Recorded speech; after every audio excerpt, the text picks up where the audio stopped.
Baik Bapak Ibu, kita lanjut saja sesi malam ini.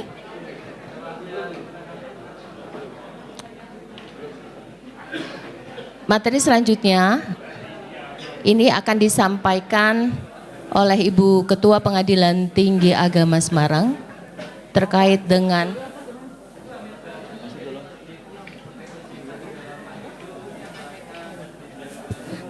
kebijakan Pengadilan Tinggi Agama Semarang. Dan sebelum sampai kepada materi yang akan disampaikan Ibu Ketua, sedikit saya menginformasikan terkait dengan kegiatan yang akan diikuti oleh Bapak Ibu Ketua Pengadilan Agama di wilayah Pengadilan Tinggi Agama Semarang, yaitu bimbingan teknik kaum rentan yang akan diselenggarakan pada tanggal 20 sampai 22 mendatang di Hotel Gumaya. Dan ini untuk registrasi sebagaimana yang tertera di surat panggilan untuk mengikuti kegiatan. Nanti registrasi akan dilaksanakan pada siang hari. Dan tempat untuk registrasi itu di lantai 2 ruang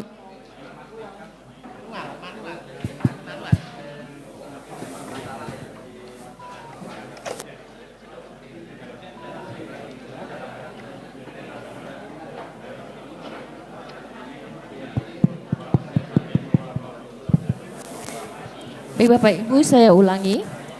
Terkait dengan kegiatan bimbingan teknik kaum rentan yang akan dilaksanakan pada tanggal 20 sampai 22 mendatang di Hotel Gumaya, untuk registrasi peserta ketika kedatangan dan pemberian kunci hotel, starter kit dan coffee break itu dilaksanakan di ruang South Pole lantai 2 atau registrasi di area depan ballroom Hotel Gumaya.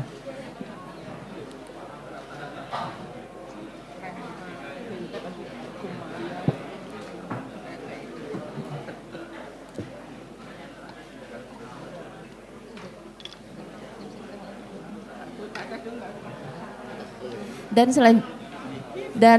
satu lagi,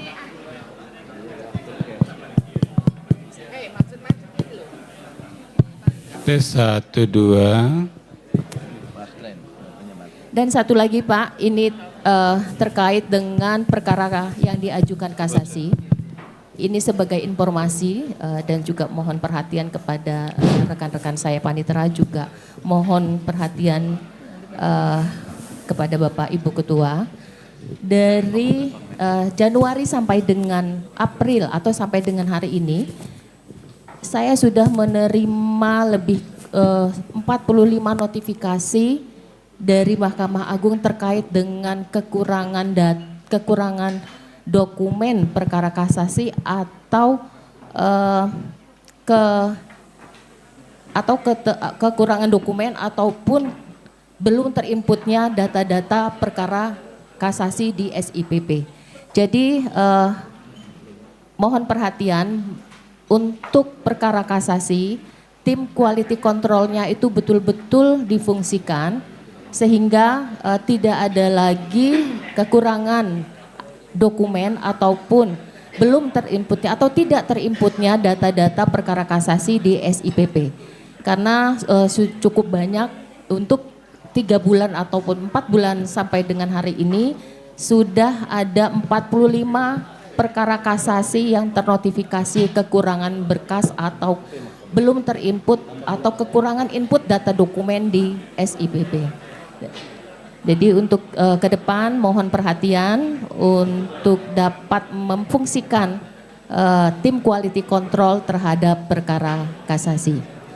Dan selanjutnya juga terkait dengan PNBP Bapak Ibu, seperti surat yang telah disampaikan oleh Bapak Dirjen terkait adanya selisih kurang bayar penerimaan negara bukan pajak dari mata anggaran HHKL dan HHKL untuk wilayah Jawa Tengah ini sebesar Rp203.239.400. ini yang terbagi di dalam 20 satker. Dan alhamdulillah begitu diinformasikan ke daerah, teman-teman atau satker-satker yang tertera di dalam data kekurangan bayar tersebut telah menindaklanjutinya. Dan untuk ke depan, ini diupayakan untuk setiap bulan diadakan rekonsiliasi antara panitera dengan sekretaris terkait dengan data e-keuangan, Komdanas dan Simari agar tidak terjadi lagi kekurangan bayar atau selisih bayar atau selisih data yang terjadi antara e-keuangan, Komdanas dan Simari. Dan baik Bapak Ibu, ini Ibu Ketua sudah siap untuk menyampaikan materi dan selanjutnya mari kita dengarkan materi terkait dengan kebijakan Pengadilan Tinggi Agama Semarang. Kepada Ibu Dr. Haja Rohana dipersilahkan.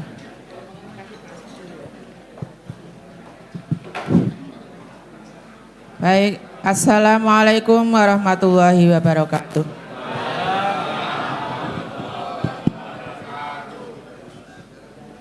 Sudah terbuka matanya? Oh iya, sebentar. Kan ininya sudah joget. Sebelum saya menyampaikan apa yang tadi disampaikan oleh Bu Panitra tentang kebijakan PTA Semarang, terlebih dahulu mungkin ada hal-hal yang terkait dengan kesekretariatan. Kepada Pak Sekretaris mohon untuk menyampaikannya terlebih dahulu. Silakan Pak. Bismillahirrahmanirrahim. Terima kasih Yang Mulia Ibu Ketua. Mungkin saya akan langsung saja, ada beberapa hal. Mungkin Bapak Ibu pimpinan, ketua, wakil ketua, panitia dan sekretaris setiap tahun itu diminta untuk menyajikan 2 akuntabilitas kinerja. Yang pertama, laporan akuntabilitas kinerja. Nah, ini mungkin sudah sealur dengan indikator kinerja. Ada satu lagi yang disampaikan ke eselon 1 Badan Urusan Administrasi adalah laporan pelaksanaan kegiatan. Nah, ini sering lupa kita dengan cerita ini. Mungkin perlu ditayang anak-anak teman-teman sekalian. Yang pertama, makanya dulu namanya laporan tahunan. Nah, dulu namanya laporan tahunan. Sekarang dia tepung tawar dirubah namanya menjadi laporan pelaksanaan kegiatan. Nah, ini wajib setiap tahun kita buat. Yang dilaporkan, ya saya baca singkat-singkat, ini sempat saya tulis sedikit, tentang keadaan perkara.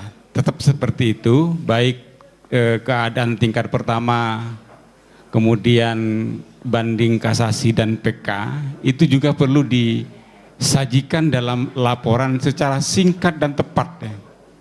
Selanjutnya penyelesaiannya juga. Nah, ini sealur dengan indikator kinerja. Penyelesaian perkara tepat waktu, ini saya hanya baca outline-nya yang mesti Bapak paparkan dalam laporan itu. Perkara yang tidak mengajukan upaya hukum, banding kasasi dan PK, lalu perkara yang diselesaikan melalui upaya mediasi dan seterusnya, perkara perdata yang menggunakan e-court. Kalau peradilan lingkungan lain, indikatornya lebih daripada ini. Termasuk ada upaya restoratif justice dan seterusnya. Tapi kita lebih sederhana. Selanjutnya ya perlu dilaporkan juga tentang PRONAS. Nah, program nasional ya. Ini kalau di tataran program pelaksanaan anggaran itu dikenal dengan daftar isian pelaksanaan anggaran 04. Kan nggak ada lagi 00 kan, yang ada 01 dan 04. Kecuali 06 ya Pak ya. Pos Bakum ya, pos bantuan hukum ya. Ya, walau ini sudah nggak usah diperdalil dan diperdebatkan, mestinya Posbakum ini adalah untuk orang-orang tidak mampu. Ya, walaupun kenyataannya orang yang mampu pun buat dokumen di sana, sudah nggak usah diperdalilkan. Pokoknya Posbakum tugasnya membuat gugatan. Nah itu Pronas, sudah program nasional. Lalu selanjutnya sidang di luar gedung pengadilan, juga banyak sudah dinamikanya. Ada yang sidang di luar gedung tapi pelaksanaannya adalah sidang terpadu, macam-macam lah sudah pokoknya. Sudah nggak usah diperdebatkan. Sidang di luar gedung, ada yang dapat anggaran sidang terpadu, ada yang nggak dapat tapi dapat dari pemerintah daerah. Mungkin itu butuh kolaborasi atau terintegrasi dengan pemerintah daerah. Lalu selanjutnya perkara pembebasan biaya Prodio ya, ditanggung DIPA. Nah sekarang ada yang bertanya begini, Pak, biayanya biaya panggilan, apa saya paksa ya panggil saja? Padahal sekarang sudah menggunakan surat tercatat. Sayang dong duitnya katanya kan. Ya direvisi menjadi biaya surat. Nah, itu mungkin hal-hal yang mungkin perlu menjadi pertimbangan. Lalu yang perlu kita laporkan juga sumber daya manusia. Bagaimana promosi dan mutasi yang menjadi kewenangan Satker. Ya, yang menjadi kewenangan Satker. Lalu pensiun. Pensiunnya berapa? Nah sekarang ternyata dalam kondisi ini ya pemerintah khusus Mahkamah Agung beredar beberapa informasi belum mampu secara mandiri mengadakan pengadaan SDM hakim, hanya bisa mengganti bapak-bapak hakim yang pensiun, kemudian pengadaannya juga sesuai dengan selaras dengan itu saja. Oleh karena itu upaya sekarang yang terjadi adalah upaya perpanjangan usia gitu ya Pak ya. Yang ada itu adalah upaya Mahkamah Agung untuk perpanjangan usia hakim. Kemudian diklat teknis dan non teknis, peminatan dan mandatori ya. Peminatan dan mandatori itu ternyata peminatan itu tidak sebanyak mandatori ya. Sekarang ini kalau dibiarkan orang mendaftar sudah nggak mau lagi orang ikut bintek. Tapi yang mandatori mestinya tiba-tiba dipanggil ya kan. Nah, oleh karena itu Bapak dan Ibu sekalian, mungkin di wilayah PTA Semarang dan PA yang ada di bawahnya, kalau ada peminatan ya monggo dimanfaatkan di badan diklat mungkin ya. Ini salah satu calon kapus diklat teknis Pak Dr. Jamadi tadi, mana Pak Jamadi? Nah, kita doakan semua Pak Jamadi bisa lulus. Dan termasuk saya mudah-mudahan lulus berdua. Lalu kemudian pengelolaan keuangan, sarana dan prasarana dan teknologi informasi, pengelolaan keuangan ya Bapak dan Ibu sekalian ya, DIPA 01 dan DIPA 04. Ini sudah terima kekurangan belum Bapak dan Ibu? Belum ya? Sudah Pak? Ada yang belum, ada yang sudah. Nah terbuka ruang kalau Bapak mau syukuran besok. Ya, Rabu Pak ya. Kemudian sarana prasarana. Terkait dengan sarana prasarana, ya, saya ingatkan kepada Bapak dan Ibu, ada mekanisme pengadaan barang milik negara, ya. Ada mekanisme. Jadi mungkin kita akan bertanya seperti ini, bagaimana cara mengusulkan barang milik negara biar kita semua pada bisa melakukan dinamika itu. Pertama melalui rencana kerja barang milik negara itu harus melalui 2 tahun sebelum pengadaan, dan itu pun kalau dikabulkan. Ya, itu pun kalau dikabulkan, diusulkan tahun ini tahun 2026 untuk tahun 2028. Itu kalau dikabulkan. Oleh karena itu mekanismenya, kalau usia barang milik negaranya itu sudah berusia, maka dibuatlah barang itu rencana penghapusan, baru diusulkan pengadaan barang penggantinya. Kalau nggak dapat tetap masih bisa digunakan. Jangan dibuat status rusak berat, maka dia harus tinggal di bawah pohon. Kalau rusak berat itu intinya kan sudah tidak bisa lagi dipelihara, tapi rencana akan dihapuskan RP3BMN. Jadi memang ini harus dimanajemen. Mungkin Pak Kepala Tua, Pak Ketua mengusulkan hari ini, bukan Bapak yang pakai nanti, mungkin ketua yang lain gitu kan. Nggak apa-apa, tapi ini adalah sebuah plan gitu ya. Kemudian penguatan teknologi informasi. Ini bukan TUSI, tapi ini adalah merupakan dukungan. Saya dengar di wilayah PTA Semarang ini ya sudah sedemikian rupa kekuatan teknologi informasi bagaimana bisa mendukung jalannya peradilan dengan peradilan elektroniknya. Selanjutnya pelayanan publik. Nah ini ternyata diukur bukan kita yang mengukur, adalah indeks kepuasan pengguna layanan.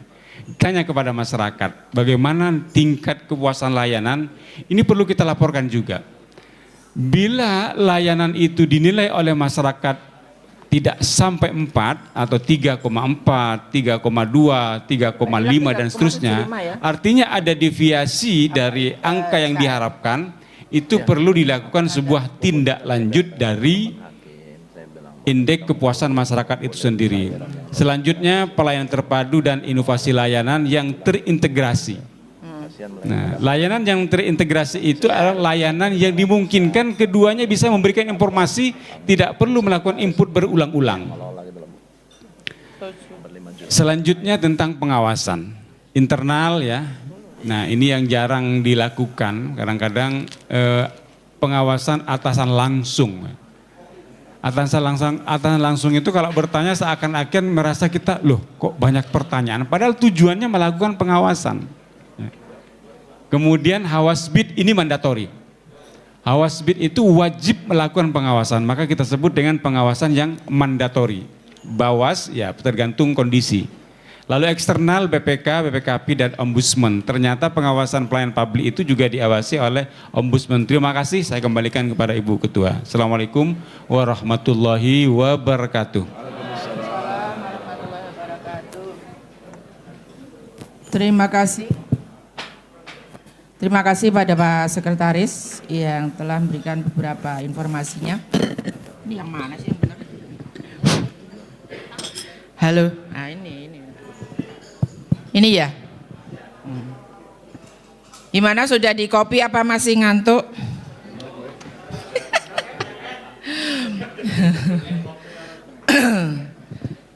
Sudah disiapkan sih sebetulnya supaya tidak ngantuk. Mana tadi, Mas? Ada? Nah.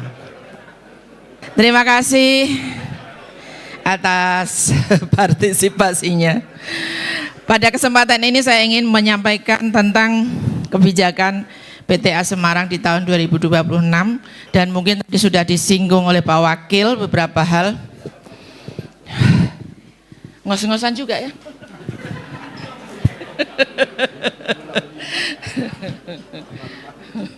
Sudah tua soalnya sih. Sedikit di awal saya ingin membacakan quote-quote dari Mata Najwa. Mungkin Bapak Ibu sering mengikuti acara itu. Ya. Quote dari Mata Najwa yang pertama. Apa Mas? Ya. Dari mana datangnya inspirasi?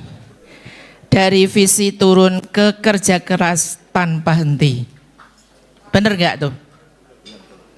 Bener kan? Iya. Tak sedikit orang yang bervisi, tapi segelintir yang mampu menggerakkan banyak pribadi. Berikutnya, kepemimpinan bukan perkara jabatan, tapi tentang menjawab persoalan seraya aktif menebarkan harapan. Jadi bukan membuat kekacauan. Inspirasi menjadi kunci agar semua mau berpartisipasi, bahu-membahu, perbaiki negeri bersama-sama, mengabdi tanpa henti.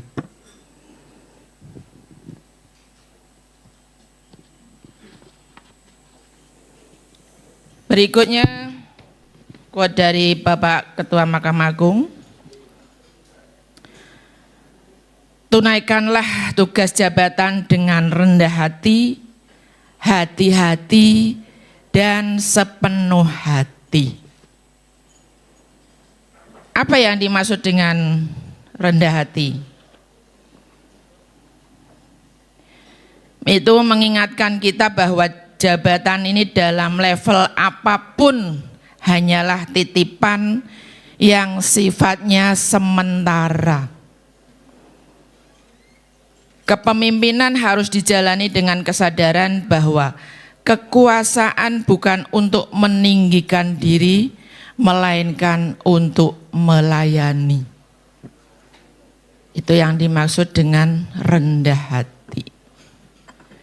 Yang kedua, dengan hati-hati, Bapak Ketua MA menegaskan bahwa setiap kewenangan yang melekat pada jabatan Ketua Pengadilan tingkat banding membawa tanggung jawab hukum dan moral yang besar. Tidak hanya tingkat banding, tingkat pertama pun demikian. Ketiga, sepenuh hati, maksudnya memimpin peradilan tidak boleh sekedar menjadi rutinitas administratif atau formalitas jabatan.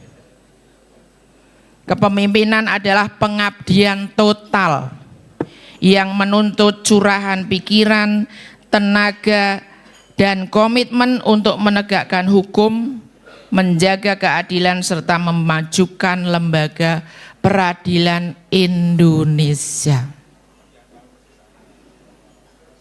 Jadi harus mencurahkan pikiran untuk bisa memimpin secara total. Ya. Pak Ketua Mahkamah Agung juga menyampaikan kita harus menghindari pelayanan transaksional. Pilihannya hanya dua,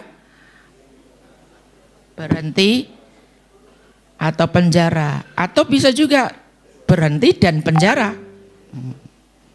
Yang sekarang banyak terjadi kan seperti itu ya. Bapak Ibu yang saya hormati, dalam tahun 2026 ini Pengadilan Tinggi Agama sebagaimana yang dirumuskan oleh Badilak, Ketua Pengadilan Tinggi Agama juga mempunyai kebijakan untuk melaksanakan program-program prioritas dari Badilak. Ini sudah ada di website ya, dan kita dianjurkan, dihimbau untuk membuat banner ataupun poster ya. Ya, yang penting dipampang itu. Semua sudah? Sudah, kayaknya belum nih. Belum serentak jawabnya. Kalau belum, besok segera ya, hari Senin. Ya. Jangan lama-lama, jangan tunggu lama-lama. Apa itu?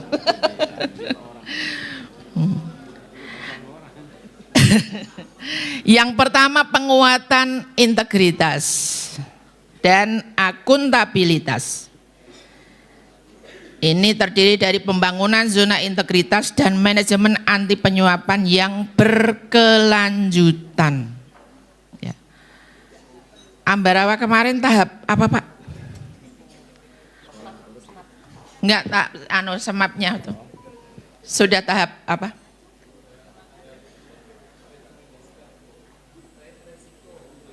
Oh, risk register. Yang lain juga mohon untuk care ya dengan hal yang tersebut. Jadi PTA mengusulkan peradilan agama untuk berpredikat WBK dan WBBM. Ini sesuai dengan kuota yang diminta oleh Badilak.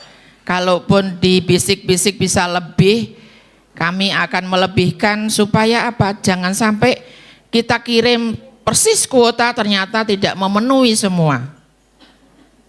Maka kami mengharapkan yang dikirim itu melebihi dari kuota, kemudian bisa terpilih sesuai kuota. Jadi kan tidak sia-sia gitu ya.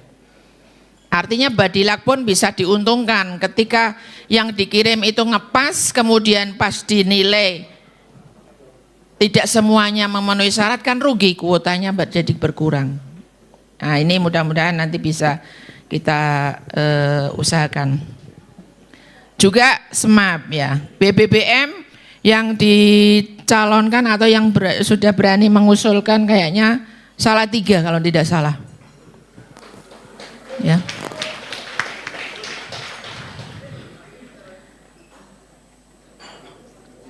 Kemudian ini kelebihan ini sama. Meningkatkan sistem pencegahan penyuapan yang efektif di lingkungan peradilan agama. Melaksanakan kode etik aparatur baik hakim maupun non-hakim sesuai peraturan yang berlaku. Itu mungkin tadi sudah disinggung oleh Pak Wakil ya tentang bagaimana TLHP ya harus 100%, kemudian kode etik itu termasuk juga LHKPN kalau tidak salah. Berikutnya optimalisasi e-Binwas dan ETR. Ya, meningkatkan efektivitas pengawasan internal berbasis teknologi informasi e-Binwas, baik Hawasbit maupun Hati Binwasda. Ini juga nanti TLHP-nya juga harus 100%. Selanjutnya peningkatan akuntabilitas kinerja, meningkatkan akuntabilitas kinerja, menyelaraskan antara IKU PTA dan Dirjen Badilak yang diturunkan secara tepat ke dalam perjanjian kinerja individu di tingkat Satker. Ya. Nah ini terkait dengan IKU itu sudah dibahas pada saat pembuatan template SKP ya oleh kepanitraan dan juga kesekretariatan. Alhamdulillah sudah selesai dan insya Allah besok kita launching. Itu bisa digunakan untuk seluruh satker yang berada di wilayah Pengadilan Tinggi Agama Semarang.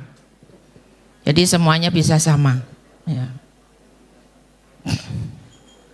Berikutnya tentang penguatan kualitas layanan pengadilan.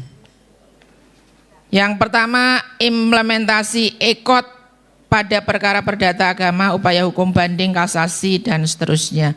Ini pemanfaatan layanan peradilan elektronik di Badilak dipasang, kemarin maunya 100 ya Pak ya? Maunya 100 tetapi diskusi karena tidak semua perkara itu bisa diselesaikan ya, mungkin ada yang prodeo, ada yang buta huruf dan lain sebagainya, akhirnya ditetapkan 98%. Dan saya terima kasih di Jawa Tengah sudah banyak yang sudah 100%. Tepuk tangan buat semuanya. Optimalisasi keberhasilan mediasi.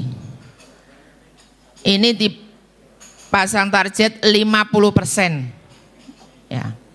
Cuma sayang kemarin dari kita kok nggak ada, kayaknya dulu ada ya yang wakil Kebumen ya.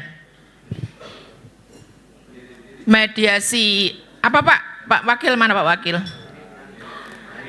Henggi. Dulu mediasi terbanyak ya. Ya, ini mungkin yang berkecimpung di mediasi itu Ibu Ketua PA Semarang ini perlu sharing ini supaya bagaimana sih trik-triknya ya, kalau perlu nanti kita apa DDTK atau apa ini mentornya atau narsumnya Bu Ketua PA Semarang. Dulu ketika menggalang saya mau ikut nggak boleh, katanya sudah terlalu senior, jadi saya sampai sekarang nggak punya sertifikat mediasi. Akhirnya saya mencari sertifikat konseling, coaching, karena ya sudahlah berarti saya tidak bisa berkecimpung sebagai mediator. Nggak apa-apa, sudah tua, sudah capek ya. 50% ini Bu Ketua PA mungkin bisa ya, gimana sih trik-triknya biar lebih banyak lagi ya. Kemarin yang mendapat dua-duanya dari Surabaya, yang dari PA dan juga yang eksternal. Kemudian peningkatan keberhasilan eksekusi di Badilak masang target 70%, 71% ya. Saya menanyakan waktu itu kenapa bisa muncul 71%? Apa tidak berdasarkan tahun-tahun yang lalu? Ternyata ini adalah keberhasilan 3 tahun yang lalu dipresentasikan mendapatkan nilai 71%. Jadi jangan khawatir dulu dan jangan cemas dulu. Masa bisa sih 71%? Insya Allah bisa. Yang tidak bisa itu biasanya karena kurang berani di dalam mengambil putusan, sehingga apa? Unmanningnya itu berkali-kali. Setelah unmanning ada lagi mediasi, masa dieksekusi pakai mediasi lagi? Ya, itu artinya kelamaan. Padahal kan unmanning sudah ada aturannya, tidak perlu berkali-kali. Kalau sudah, itulah fungsinya pengadilan, untuk memaksa pihaknya itu untuk melaksanakan. Di situ fungsi eksekusi di situ.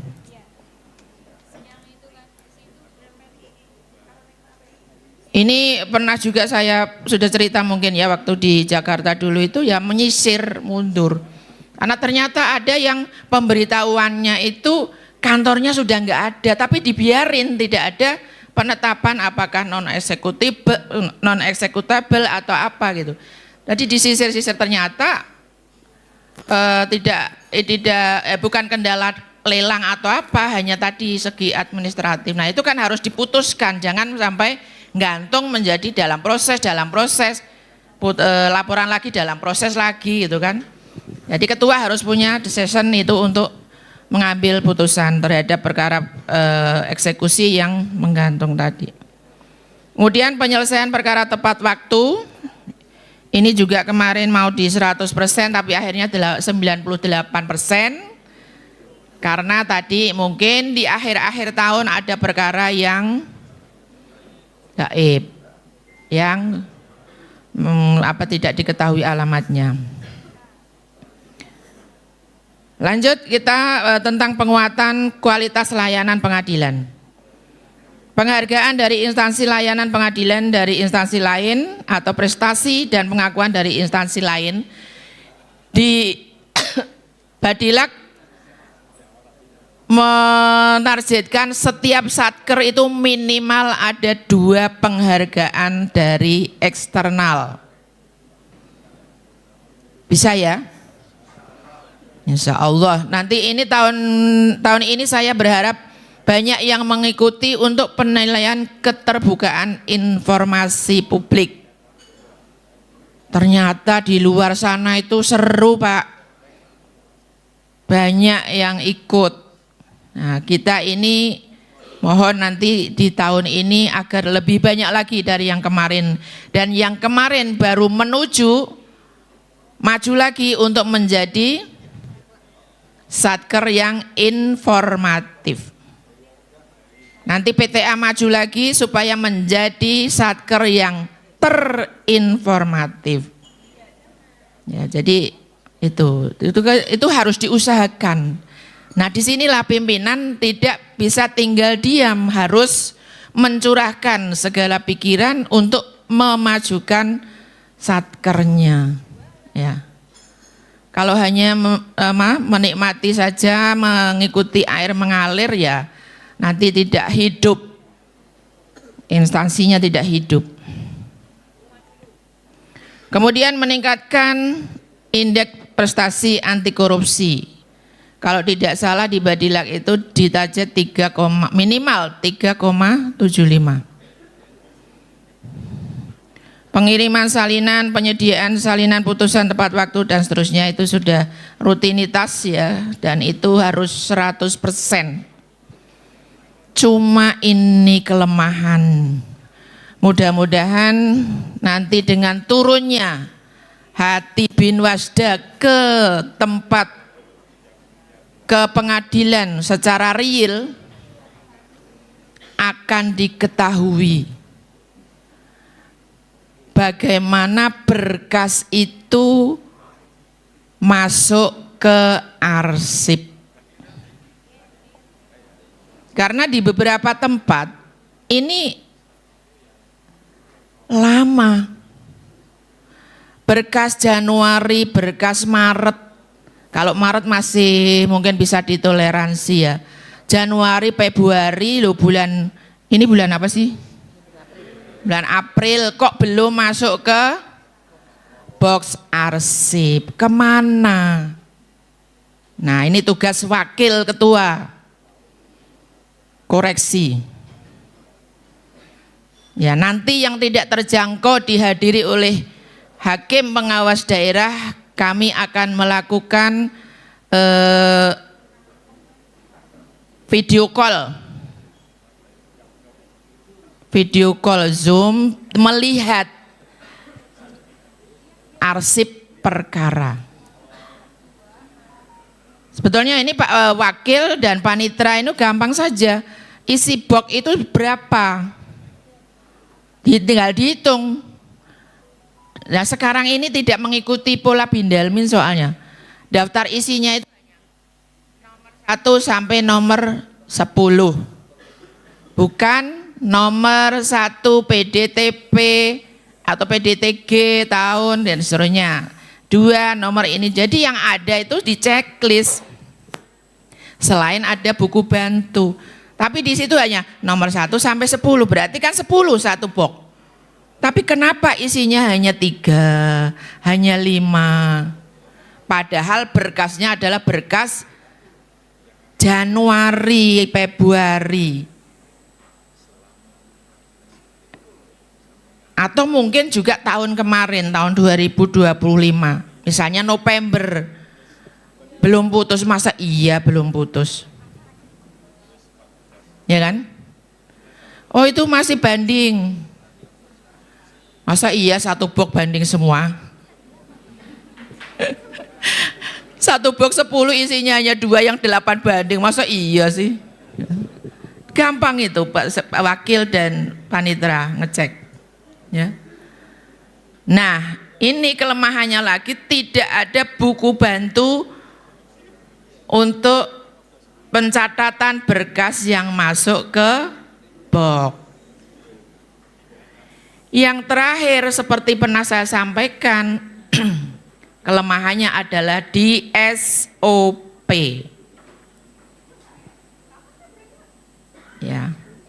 Oke, laporan di SIPP, one day minute, one day publish, ya. Tetapi secara real ternyata saya sih kalau misalnya dicek, oh ini baru mau alih media, berkahnya tersusun rapi, nomor, oh ini masuknya box ini, oke seperti itu enggak apa-apa. Tetapi yang saya khawatirkan berkas itu berada di mana-mana. Ada di PP-nya, ada di Panmutnya, ada di anggotanya, ada di Panitra dan seterusnya. Itu kan menjadikan apa ya, pekerjaan kita itu seakan-akan apa Pak? Hijau semangka itu kan? Iya, SIP-nya hijau tapi ternyata dalamnya masih merah. Nah kemudian ketika ditanya kapan berkas itu masuk ke box, lihat SOP, memang di situ 5 menit. Petugas memberikan Panmut hukum memberikan kepada petugas arsip misalnya 5 menit. Terus petugas arsip memasukkan ke box 2 menit. Mencatat di buku bantu 3 menit.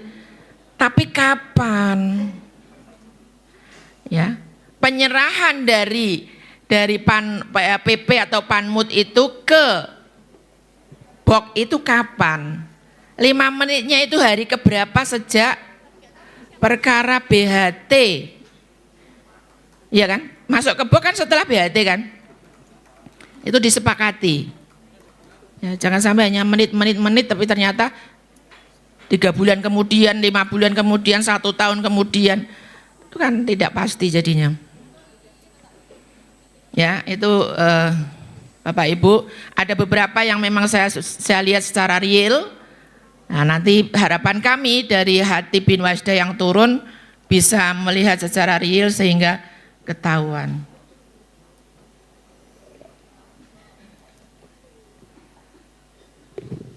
Karena ini pengalaman juga sudah didapati hal-hal yang seperti itu. Kemudian ini pengiriman dan seterusnya 100%. Putusannya diunggah, mungkin sudah disampaikan oleh Pak Wakil ya, kalau masih ada yang lambat-lambat harus 100% on time. Indeks kepuasan masyarakat, pengguna bantuan hukum di lingkungan peradilan agama tadi juga sudah disinggung oleh Pak Sekretaris ya. Semuanya kalau punya anggaran bisa dilaksanakan secara 100%. Masih banyak yang sidang isbat terpadu. Masih ada? Sudah enggak ada? Sudah habis kali ya. Kita pendekatan kepada pemerintah setempat itu hendaknya kalau bisa itu ikut di dalam penyuluhan hukum ya. Karena apa? Kita kan tidak mau nanti dicap bahwa pengadilan agama itu melegalkan pelanggaran-pelanggaran hukum.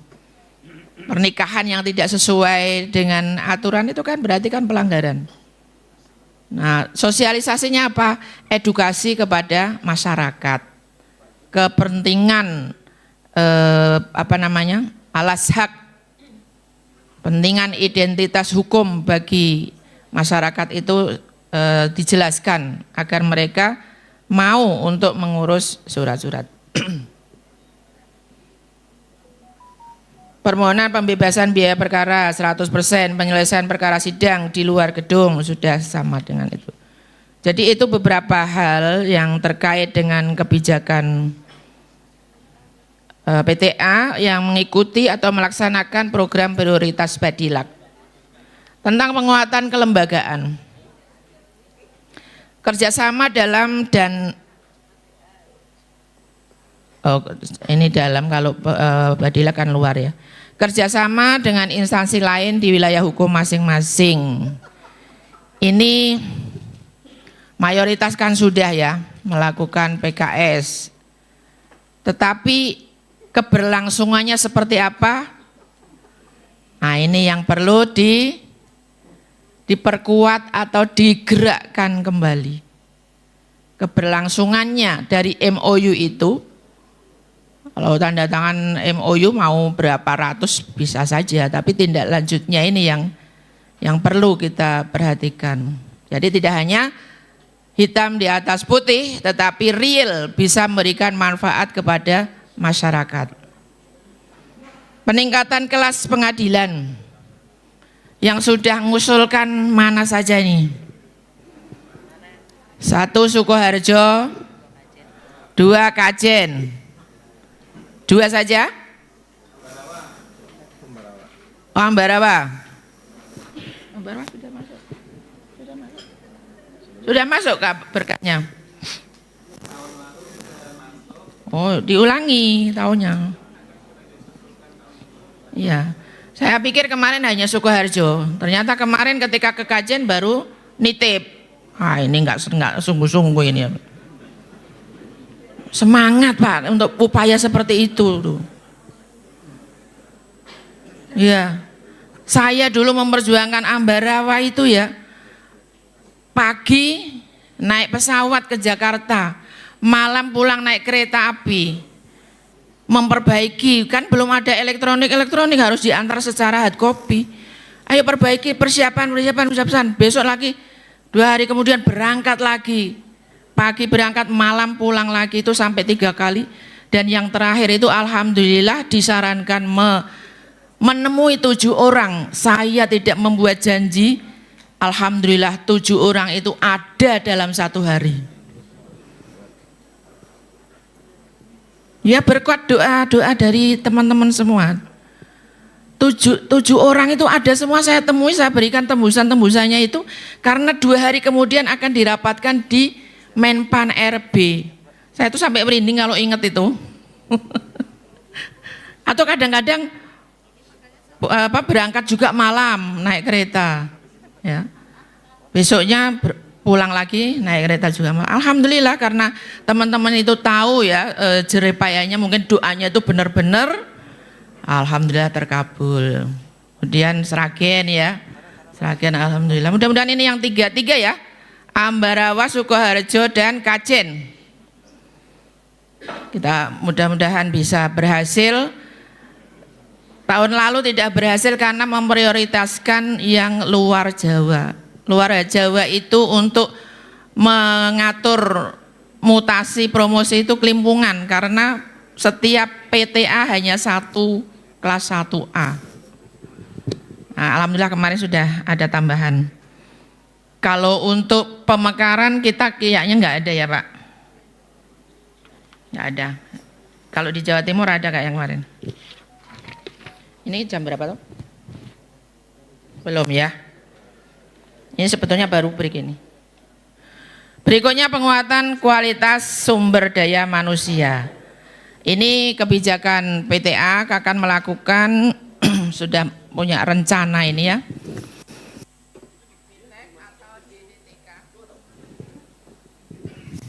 Bintek atau DDTK antara lain dari paguyuban ini yang tidak yang nggak ada dananya itu kan paguyuban bergerak, paguyuban panitra dan paguyuban sekretaris itu bergerak untuk mensukseskan tusi dari kita semua. Yang insya Allah ini akan ada bintek tentang keprotokoleran ya. Karena hak besok itu Mas Ardi diundang bintek di IKN. Protokol.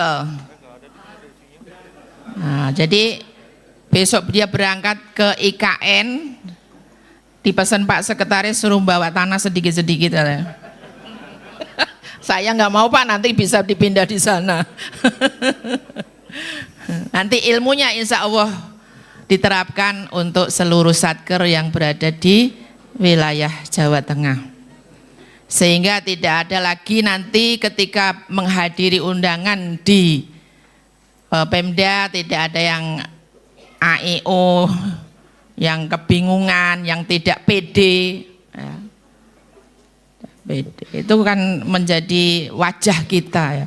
Kalau memang tidak ada kursinya ya sudah kita pulang saja, ngapain gitu. Ya.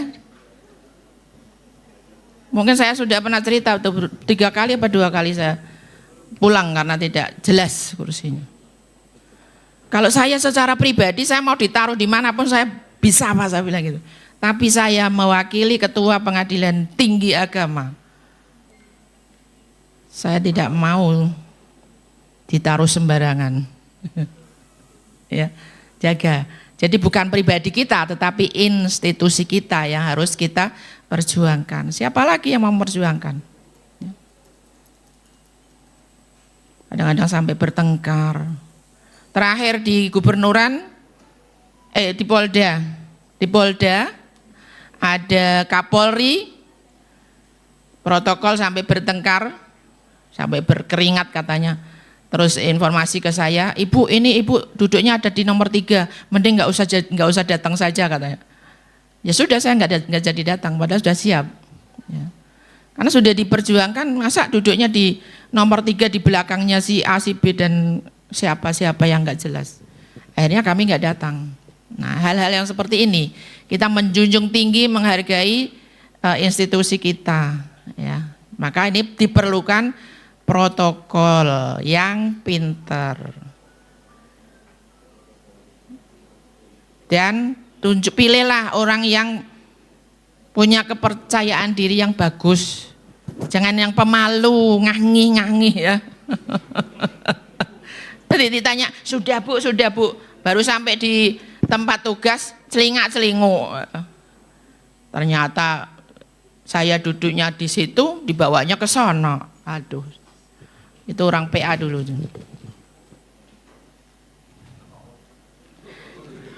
Apa? Saya sudah di PTA, yang ngurus orang PA gitu loh maksudnya. Saya sudah pesan-pesan di mana tempat duduk ibu. Iya bu, sudah 3 kali ya, kan bikin marah kita. Orang sudah 3 kali pesan-pesan sampai di sini salah. Orang sudah pada duduk, kita masih keliuran nyari kursi. Aduh, nggak enak banget rasanya.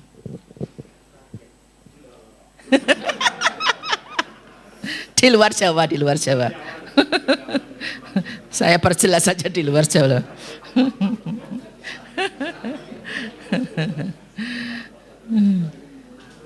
Kalau Sragen dulu emang nggak well sih bupatinya ya. Kita sudah nunggu loh Pak dari jam 8 sampai jam 11 keluar-keluar. Maaf ya saya ada tamu. Loh, lah ini di sini juga tamu loh. Saya ini yang nggak pandai apa protokolnya atau siapanya. Payah ini. Yang berikutnya ini besok akan di launching nih ya. Ada pembinaan rutin secara virtual. Nanti kesepakatan dari Bapak Ibu ya, harinya ini 1 jam saja di pagi hari. Kira-kira yang tidak banyak perkara itu hari Rabu kali ya?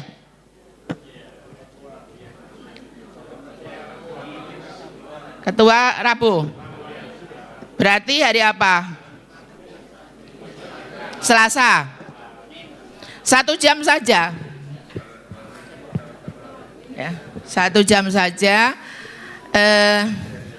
Saya baru dapat inspirasi selama di sini itu baru kemarin. Gara-gara sudah nyari kopi. Kopi apa ya? Ada kopi Eva, kopi Banaran, tapi ditok-toknya kok nggak matuk-matuk. Nah kemarin itu ada tamu yang makan kue. Kuenya itu ketan yang digoreng dikasih gula. Namanya getas. Ya bener. Nah, saya jodohkan sama kopi. Mantap ya. Nah, jadi kopi getas. Komunikasi pimpinan gerakkan terus integritas dan profesionalitas. Kalau dulu di Surabaya kopi giras, one on one. Kopi giras komunikasi pimpinan, giring aspirasi dan solusi. 1 jam dalam 1 minggu. Di sini kira-kira 1 jam 1 minggu ya. Kalau 2 minggu nanti takut lupa. Gimana? Sekalian aja karena besok di launching sudah klik ya gitu loh.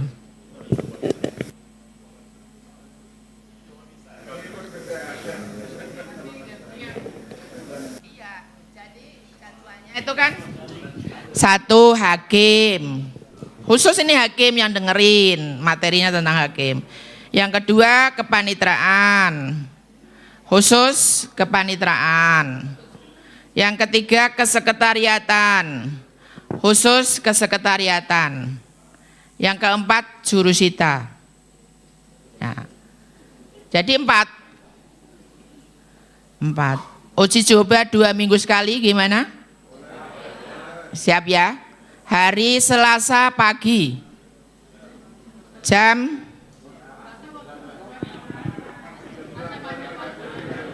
tanya apa?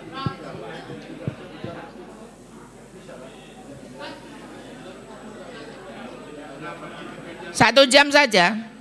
Jadi kalau jam 8.30 sampai 9.30. Udah stop, mau selesai mau enggak, kalau ada pertanyaan nanti dibahas di pertemuan yang akan datang. Kalau 9.30, kita yang banyak-banyak perkara susah. Oh susah. Berarti jam 8 ya? Oke, jam 8 habis absen langsung on. Kopi getas seger. Siap, ya. Kopi getas. Kemudian pengembangan tenaga teknis peradilan ya tentunya dengan melihat situasi dan kondisi. Optimalisasi penilaian kinerja individu dan manajemen talenta pada lingkungan pelatihan agama, reward dan punishment, optimalisasi kinerja SDM dalam mencapai target kinerja tahunan. Saya lupa belum buka target kinerja. Ranking 1 siapa ini ranking 1? Saya lupa belum buka. Peringkat kinerja. Yang di sini? Sini paling tinggi? Semarang berapa? Enggak, rankingnya. Nah, ranking 10 besar. Ada yang 9? Temanggung berapa? 4. Wah, tepuk tangan buat Temanggung. Oh, 1B ya. Ini 1A. Berarti 1A lain berapa? Ada yang 8? Bumen berapa? 15. Ada yang 20 besar? Boyolali 24. Berarti 30 besar. Bukan 20 besar. Purwodadi berapa Purwodadi? 50. Aduh. 50.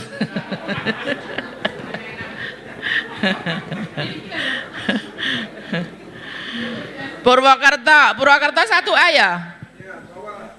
Berapa Pak?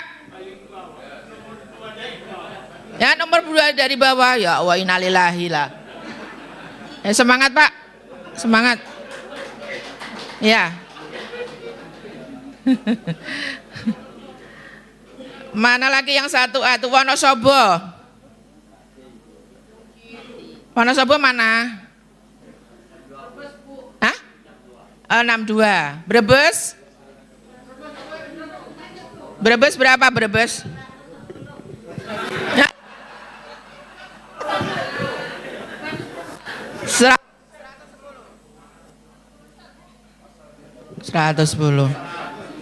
Pati itu A ya? Pati mana Pati?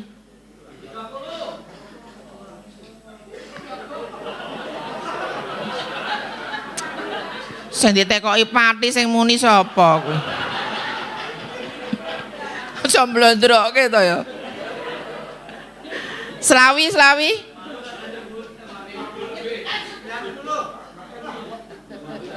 Panitra ya harus tahu itu panitra. Masa panitra nggak tahu? Mana Wonosobo panitranya? Berapa? 60.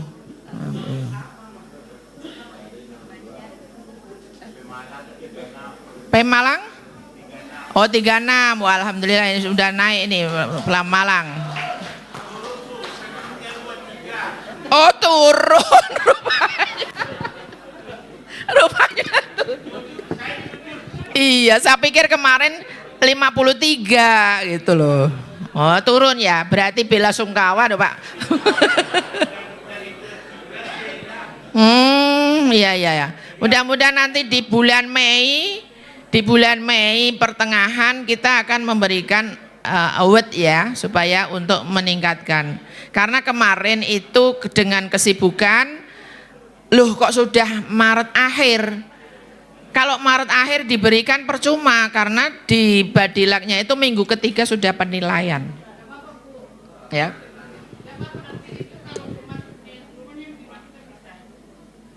Itu tanggalnya katanya kalau sudah lewat tidak dihitung. Itu loh yang kemarin penghargaan dari luar eksternal itu, ketika dia diberikan awardnya itu untuk Maret, diberikannya April, dimasukkan di situ tidak dihitung tuh loh. Nah jadi ini nanti mengantisipasi bulan Mei, insya Allah ya, mudah-mudahan kita saling mengingatkan, tidak terlewatkan. Meningkatkan indeks layanan kepuasan SDM, zero complaint ya, zero complaint. Ini mana ini yang masih ada pengaduan? Udah kurang ya?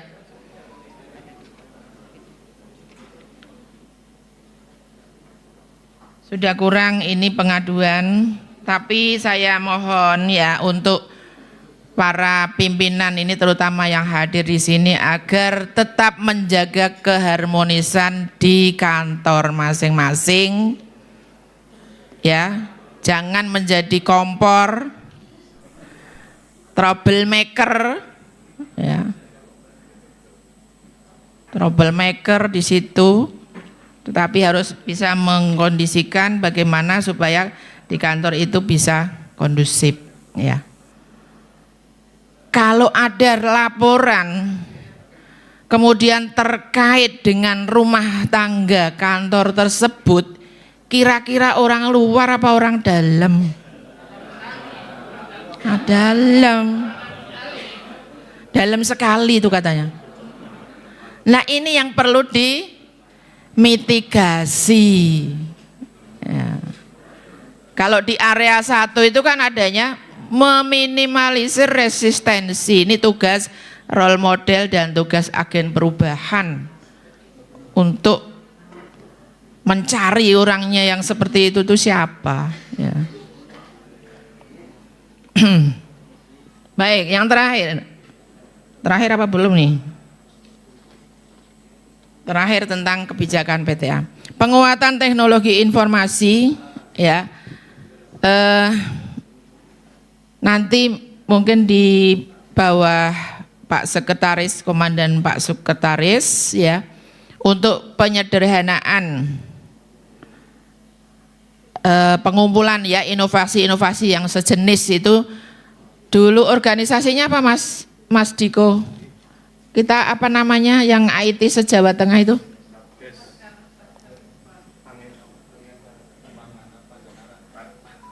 Pangeran Pandanaran. Hah? Ya, Satgas IT se-Jawa Tengah, ya toh. Kan sudah menelurkan beberapa aplikasi. Optimalisasi penerapan SPBE, meningkatkan pencapaian indeks SPBE dan IQ PTA. Tata kelola manajemen media peradilan berbasis teknologi informasi, meningkatkan kualitas komunikasi publik dan keterbukaan informasi. Ini salah satunya untuk bisa nanti mengikuti penilaian keterbukaan informasi publik, ya.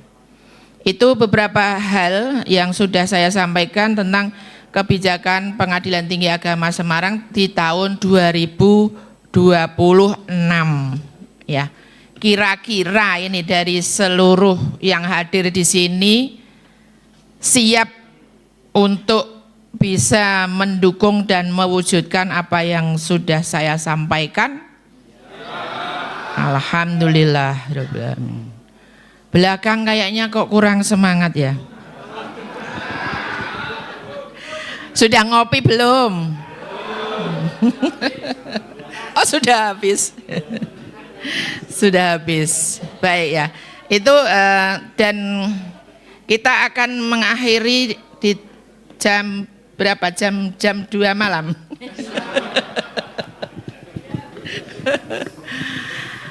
Ada materi satu lagi tentang kemarin yang saya mengikuti Lokakarya se-ASEAN tentang well-being. Jangan dipleset ke, ya. Well-being. Well-being. Well-being. Apa sih itu? Sudah siap, Mas? Well-being adalah kondisi kesejahteraan menyeluruh di mana individu merasa sehat secara fisik, mental, dan emosional, ditandai dengan kepuasan hidup, emosi positif, dan stres rendah. Ini mencakup kemampuan mengelola hidup, tujuan hidup yang jelas, serta berfungsinya diri secara positif. Ini well-being secara umum. Nah, yang saya ikuti kemarin adalah judicial well-being, kesejahteraan peradilan. Nah, ini dia. Mesti pikirannya kesono itu. Ini adalah konsep yang berfokus pada kesehatan fisik, mental, dan emosional para hakim serta aparatur peradilan. Konsep ini didasarkan pada pemahaman bahwa beban kerja hakim yang sangat tinggi mengakibatkan stres, tekanan psikologis, dan paparan trauma sekunder dapat mempengaruhi kualitas putusan hakim serta integritas lembaga peradilan. Trauma sekunder itu apa? Jadi kita memeriksa perkara, misalnya kalau di peradilan umum kan pembunuhan. Kalau di kita paling berkisar tentang perceraian ya. Ada istri yang dianiaya, kemudian hakimnya perempuan. Lah, itu kena trauma sekunder. Trauma seperti apa yang dialami oleh tergugat tadi.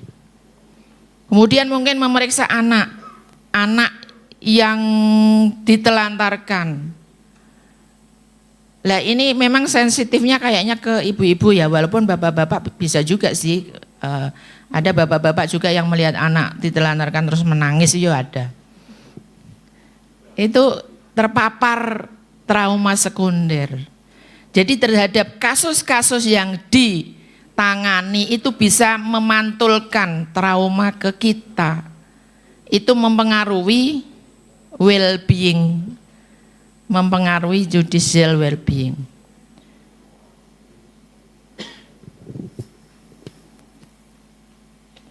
Berikutnya di sini ada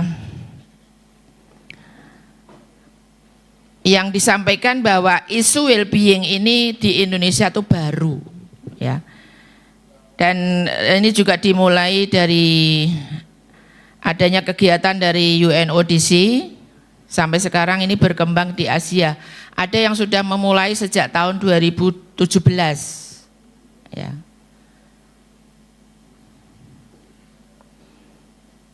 Kalau UNODC ini kan kantor PBB didirikannya tahun 1997. Nah, kemudian dulu isu tentang judicial well-being ini dianggap tabu.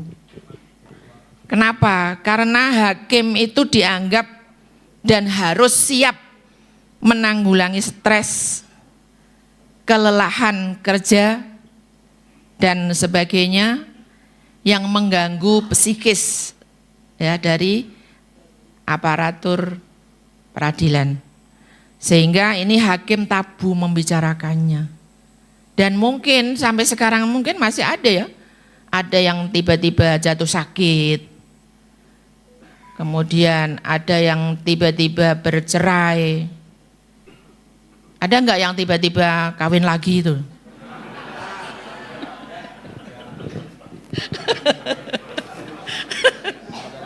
Belum ada laporannya. Ya. Itu kan karena psikisnya ini pengaruh ya, pengaruh psikisnya. Mungkin karena di rumah istrinya sudah cuek ya. Pulang ya pulang, padahal sudah seminggu pulang, didiemin di rumah, alah berangkat lagi aja cari yang lain.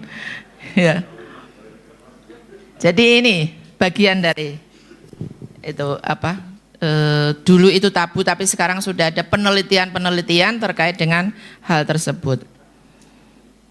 Kemudian Indonesia ini merespon baik dan mengangkat isu ini di level Asia, sebagaimana kemarin yang dilaksanakan, dihadiri oleh beberapa negara, ya.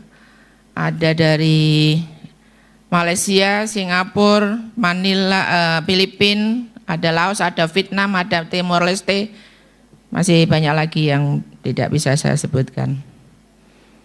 Nah, tujuan utamanya adalah meningkatkan ketahanan hakim agar mampu memberikan keputusan yang berkualitas tinggi, menjaga independensi dan mempertahankan kepercayaan publik.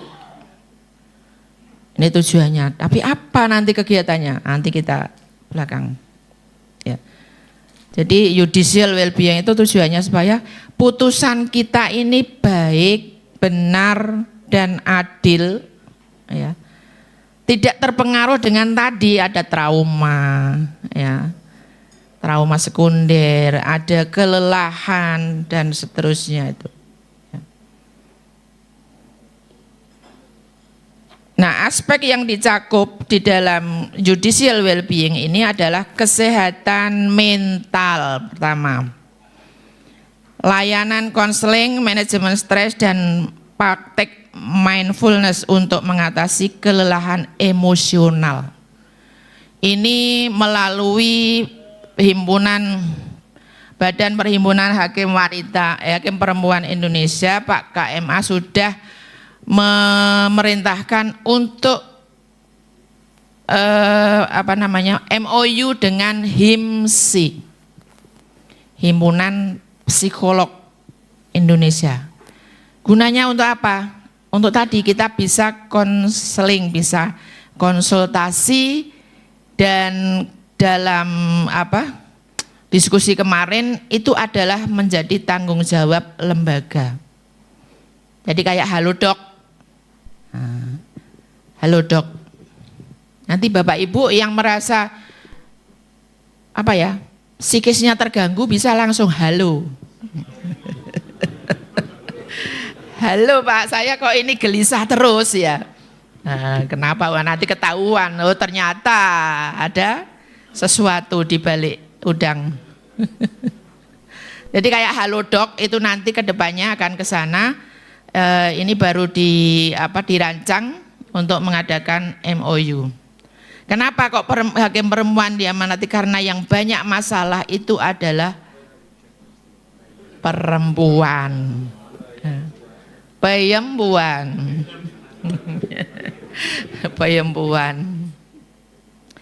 Yang kedua, kesejahteraan material. Peningkatan remunerasi, fasilitas yang memadai untuk mendukung kinerja. Ya. Jadi kesejahteraan itu sambutannya Pak KMA itu kan mengatakan bahwa kesejahteraan hakim itu harus berbanding lurus dengan kinerja, integritas, dan profesionalitas. Ya. Tapi yang saya dengar ada beberapa itu yang menginfokan dengan penghasilan yang besar, BSI atau BRI-nya tuh tambah besar. Berarti kan nanti kondisinya tetap terseok-seok. Padahal kan maksudnya dengan ditingkatkan itu agar Pak Hakim, Bu Hakimnya itu ayem, punya cadangan untuk kehidupan pas-pasan ya. Pas mau kuliah ada duitnya, pas anaknya mau bayar kuliah ada uangnya, pas rumahnya bocor ada uangnya gitu. Bukan diperbesar untuk diberikan ke BRI dan BSI. Kena rayuan gombal. Kenapa? Kalau besar kan otomatis marginnya besar kan. Berarti itu harus kembali ke laptop lagi akhirnya. Enggak sejahtera ya. Nah ini perlu mungkin Bapak Ibu Ketua bisa memberikan Mas. Karena saya dengar itu bagi yang sudah dicairkan awal. Kan ada itu yang dicairkan sebelum kita menerima gaji baru.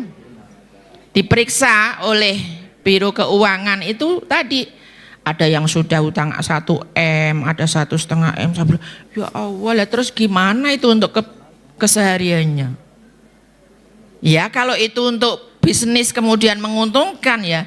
Lah kalau bisnisnya nanti kenanya bisnis bodong, ya Pak nggak mumet lagi. Nah ini yang harus dikondisikan. Makanya ketika mau ada penambahan penghasilan itu kan ada namanya Zoom tentang memanage keuangan kalau tidak salah ya.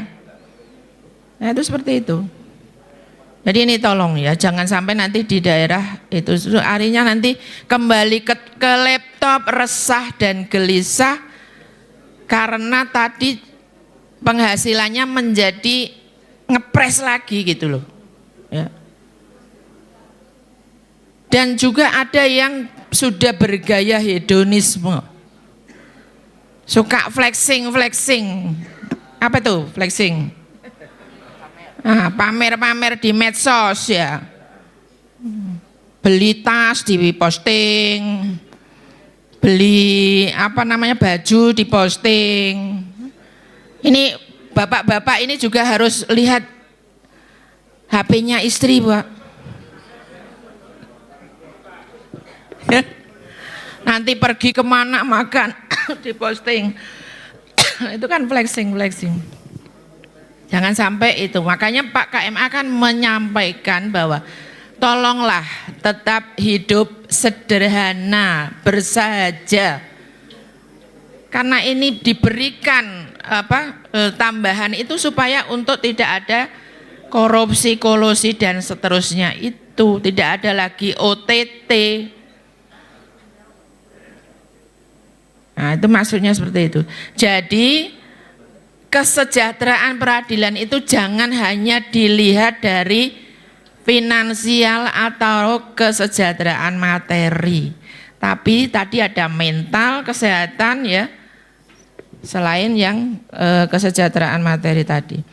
Selain itu ada keadaan atau lingkungan kerja aman. Itu termasuk well-being. Saya tidak pernah membayangkan bahwa itu termasuk gangguan ya.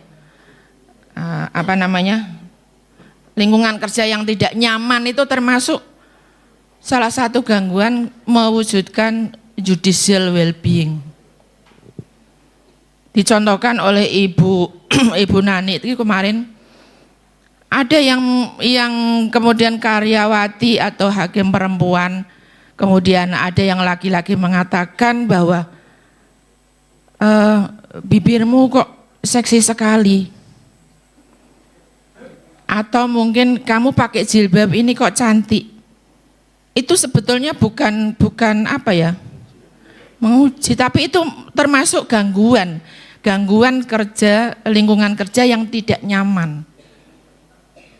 Ya, jangan sekali-kali ya. Ya, jangan sekali-kali melontarkan kata-kata itu kepada lawan jenis. Hah?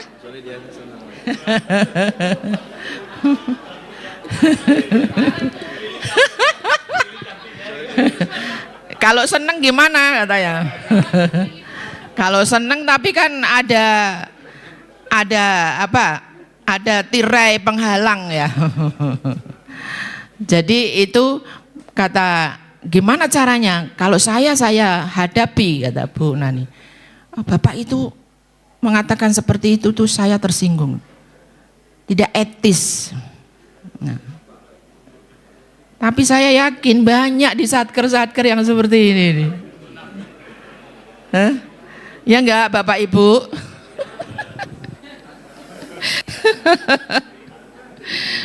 Ya.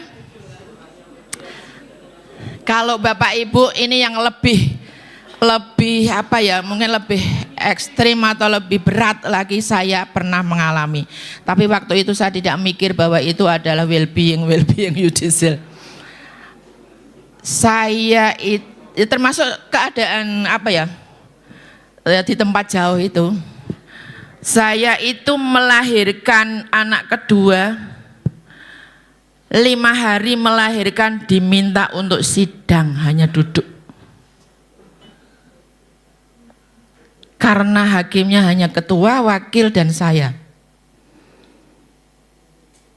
5 hari saya melahirkan, saya jalan timik-timik menuju ke kantor untuk duduk sidang melengkapi majelis hakim.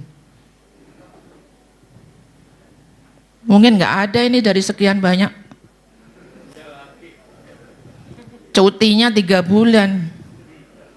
Ya karena rumah saya di belakang kantor, ya mau tidak mau. Mau tidak mau ya jalan pelan, akhirnya duduk sidang. Ya untungnya nggak sampai 40 perkara ya, cuman 2 perkara. Tapi kalau dikaitkan dengan hal ini itu sudah merupakan bagian gangguan dari judicial well-being tadi.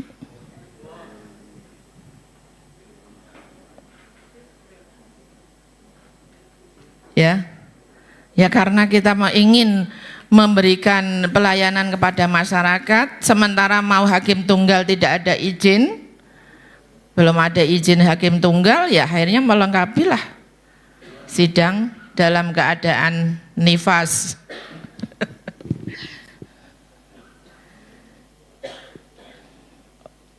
Berikutnya, mudah-mudahan apa ya yang diinstruksikan oleh Pak KMA ini segera terwujud, yang tadi HIMSI tadi ya, sehingga kalau ada masalah-masalah, ada yang lebih parah lagi itu ya, saya tapi kok belum bisa menerima menurut saya tuh. Tapi ibu hakim ini cerita sampai menangis. Anaknya itu sampai kelas 4 dia baru tahu bahwa anaknya belum bisa membaca. Gara-gara berangkat sebelum dia bangun, pulang setelah mereka tidur.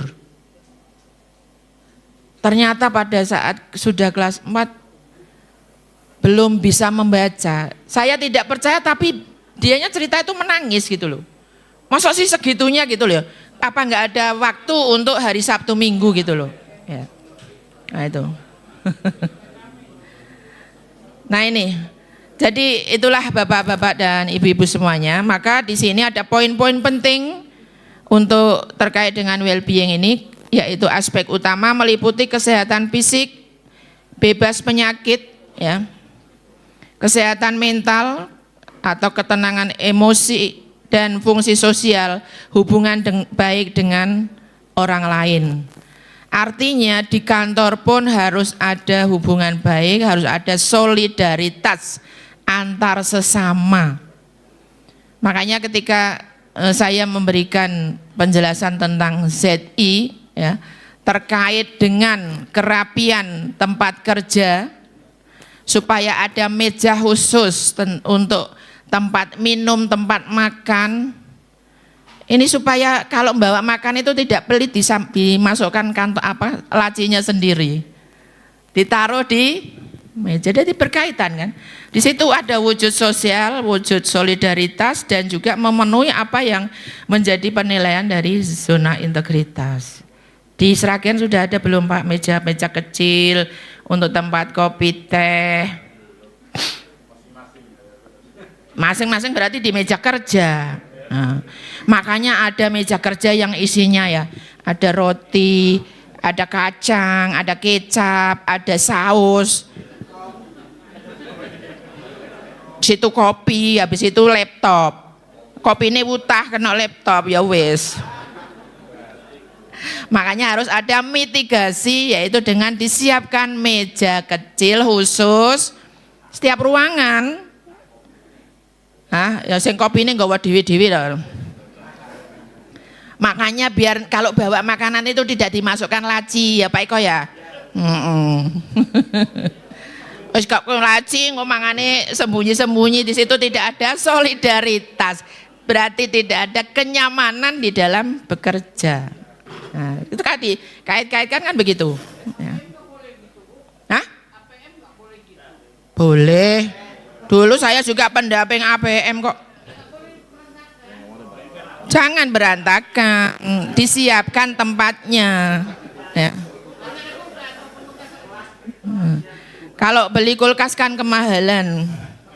Tapi ya enggak apa-apa kalau pada iuran ya. Kesehatan psikologis ya. Kesejahteraan finansial tadi sudah saya singgung. Kemudian bukan hanya tidak sakit, tapi well-being lebih dari sekedar absennya penyakit. Absennya penyakit, melainkan tingkat kefungsian individu yang berkembang. Jadi fungsi kita, fungsi organ-organ kita. Kemudian faktor pengaruh, ini dipengaruhi oleh kepribadian, dukungan sosial, dan keseimbangan kerja. Ya. Kepribadiannya sudah pelit, kemudian kondisi ruangannya seperti itu, ya wes tambah pelit. Masuk laci dewe, mangan dewe. Ya. Dikunci pintu. Tahu-tahu ada tikus berobos.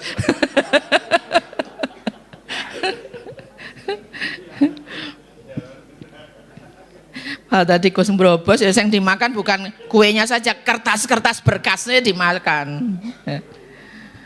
Pengakuan global, Perserikatan Bangsa-Bangsa telah menetapkan tanggal 25 Juli sebagai Hari Kesejahteraan Yudisial Internasional. International Day for Judicial Wellbeing untuk menyoroti pentingnya isu ini di seluruh dunia. Jadi di dalam lokakarya tersebut hari kedua itu diskusi kita dicampur antara beberapa negara, ya.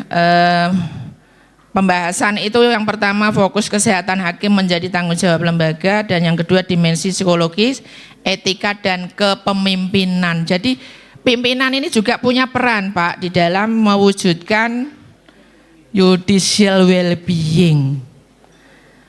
Jangan setiap hari sidang, Jumat sidang keliling, kapan hari untuk apa? Kalau di Sukoharjo itu ada apa, Pak? Makan bersama itu apa, Pak, jenenge?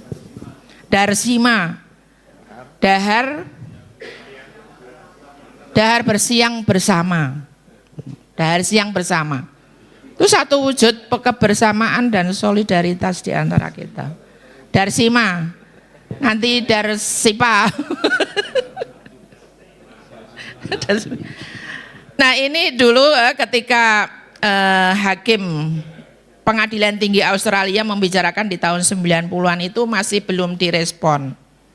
Ya, tetapi akhirnya di tahun 2017 Mahkamah Agung Singapura telah mengundang Judicial College of Victoria untuk menyelenggarakan program kesejahteraan bagi hakim. Ya, jadi sudah mulai itu. Nah, ini ada realitas stres yudisial. Itu bagian tadi yang sudah saya singgung mungkin ya, ada trauma sekunder dan seterusnya itu. Ini berdasarkan penelitian oleh UNODC, 92% responden yang terdiri dari lebih 758 hakim dan anggota peradilan dari 102 negara mengindikasikan bahwa pekerjaan peradilan mendatangkan stres. Ada yang mengatakan kadang-kadang, ada yang bilang sering, dan ada yang bilang selalu. Nah, yang selalu ini yang harus dikawal ini ya, mosok selalu stres. Makanya diberikan kesejahteraan supaya mengurangi stres. Tanggal tua mikir mau bayar anaknya sekolah, sudah kadung untuk nyicil BRI atau BSI, ya udah kembali ke laptop lagi, pusing lagi, tambah stres lagi. Lebih lanjut, 76% menyatakan bahwa mereka tidak memiliki waktu yang cukup untuk menjaga kesejahteraan fisik dan mental yang optimal. Apa iya?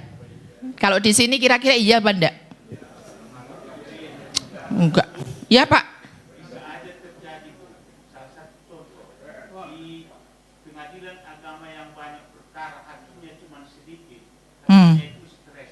Oh, gamenya stres ya.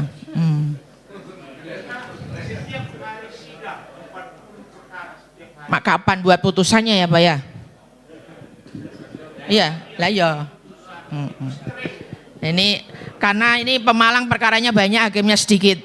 Berarti sudah apa merasakan ya, sudah merasakan. Berdoa Pak, mudah-mudahan ada tambahan hakim ya, Pak ya. Stres yudisial seringkali bermanifestasi dalam gejala fisik. Hampir 4/5 hakim bekerja penuh waktu, ya, hakim aktif. Menanggapi survei sikap yudisial Inggris tahun 2024 melaporkan adanya gangguan tidur. Ya, kita kalau punya perkara berat kan terganggu kan tidurnya ya.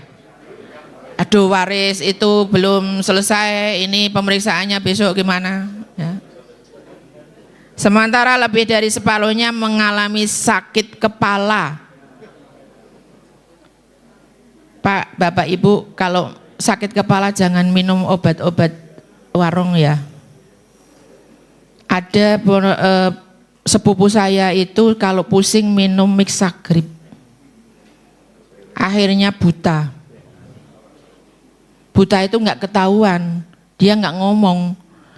Katanya lama-lama kok kabur-kabur loh, pas jalan nabrak kursi. Loh, kamu kok bisa nabrak kursi? Ternyata tidak lihat sama sekali. Setelah diteliti, itu tadi ketika pusing minum obat sembarangan. Yang dia minum itu selalu Mixagrip. Buta dan akhirnya ternyata menjalar ke otak. Dia meninggal kayaknya. Jadi jangan dianggap ringan. Ya. Saya punya dulu tuh sering migrain. Waktu saya masih di Sragen tuh sering migrain. Sekali migrain minum obat, tetapi ada dokter yang baik hati ke saya diajari bangun tidur itu jangan langsung berdiri. Sudah ada yang praktekan? Ya, peregangan toh. Sudah itu maksudnya goler-goler sik apa peregangan? Ngolet-ngolet ya nanti malah kram kabeh. Jadi peregangan di kepala, ya, kepala nunduk, kepala ke belakang, samping-samping, gini-gini, puter, kemudian tangan, ya. Itu ternyata memang banyak sekali perubahan, saya tidak lagi migrain. Dan yang kedua, untuk menghindari stroke, ada yang sudah pernah mempraktekan yang dari Dr. Hembing? Hah? Belum tahu? Berdiri, berdiri.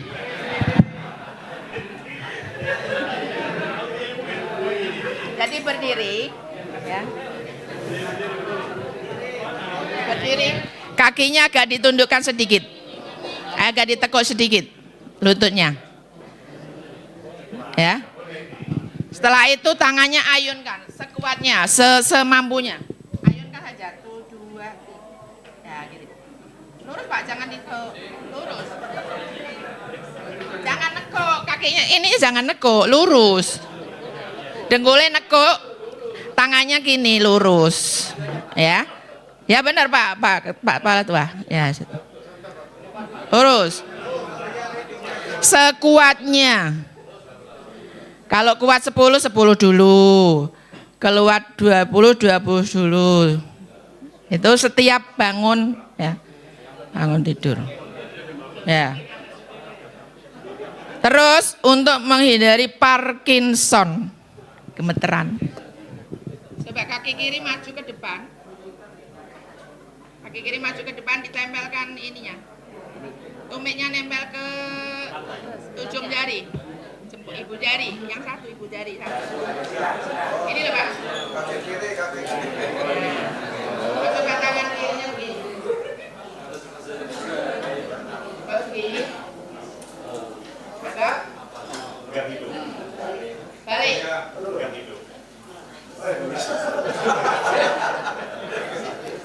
Bisa kalau sehat. Ini berarti di sini ada yang salah.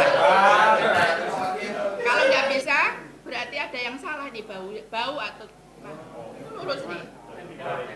Jangan lepas ya, jangan berubah Pak. Bisa lurus. Bisa lurus. Jangan dipaksa. Yang tidak bisa jangan dibasah, tapi latihan, insya Allah nanti bisa. Parkinson itu sekuatnya nanti 10 atau 15 dan seterusnya. Ya, tapi jangan berubah kebalik.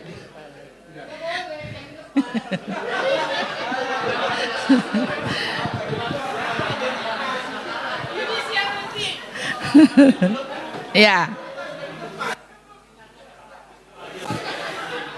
Nah, kita lanjut sedikit lagi. Pemicu stres pekerjaan peradilan.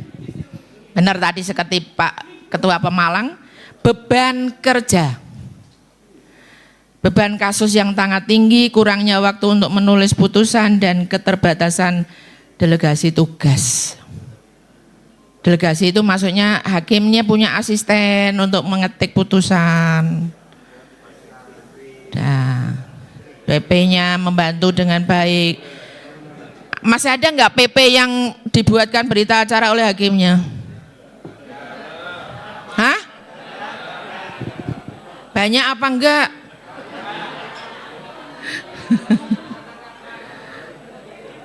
Jenis pekerjaan menangani konflik yang sangat emosional, materi traumatis, dan membuat keputusan yang berdampak signifikan bagi hidup orang lain. Jadi ketika menjatuhkan hukuman 15 tahun, itu pasti ada beban psikis katanya. Pasti itu.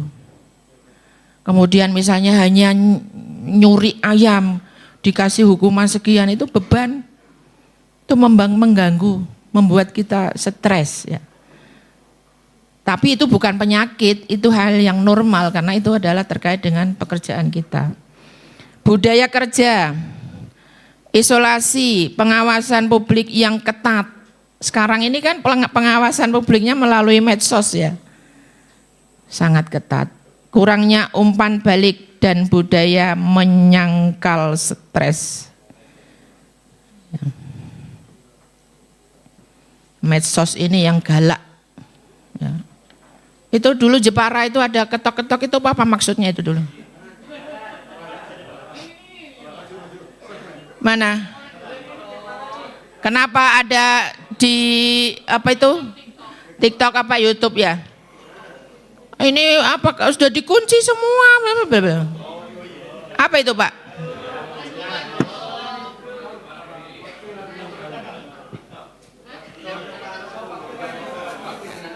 Oh, Pak Wakil, mana Pak Wakil?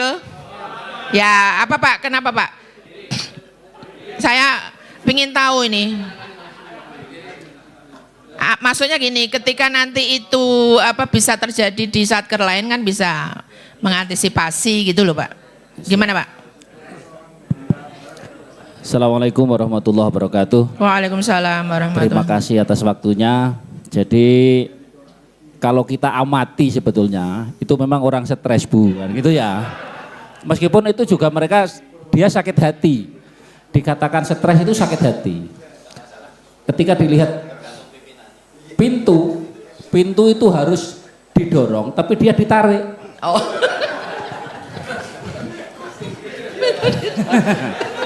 Ya, jadi tapi kok nggak ada pegawai apa memang sudah tutup toh? Itu pelaksanaan jam 2, apa itu dia jam 2, jadi kita sudah koordinasi juga dengan Polsek datang karena melihat kondisi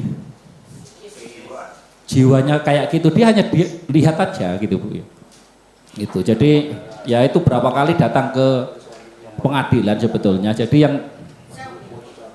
yang terakhir atau yang ini ketika ada penutupan PKL itu waktu itu ya. Jadi kami pimpinan, saya Pak Ketua dengan Panitera kalau nggak salah itu sedang ada penutupan peserta PKL. Itu pun juga mau masuk. Jadi ini bukan sidang.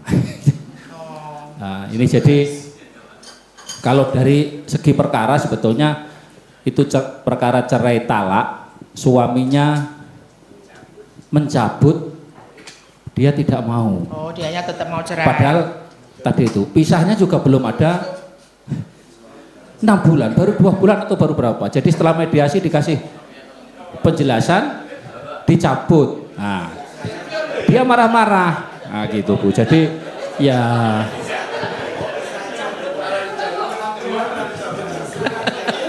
Loh, nggak dimintai persetujuan dicabut.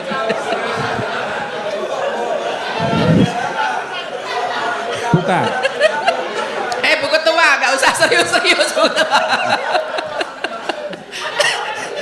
Gimana Ibu? Gimana?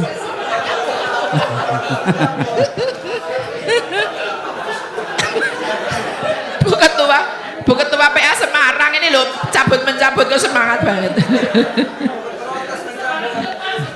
Jadi Iya.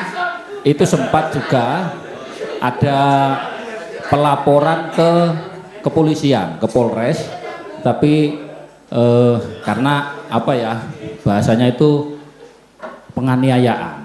Tapi alhamdulillah sudah selesai. Oh iya. Dan infonya Bu ya, Hah? itu perkara akhirnya maju ke Purwodadi dan sudah cerai katanya gitu. Oh.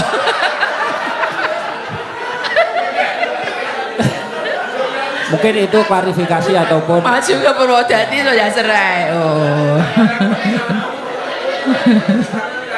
Mangke Purwodadi daripada diamuk-amuk ya wis dipegat gawe ra wis.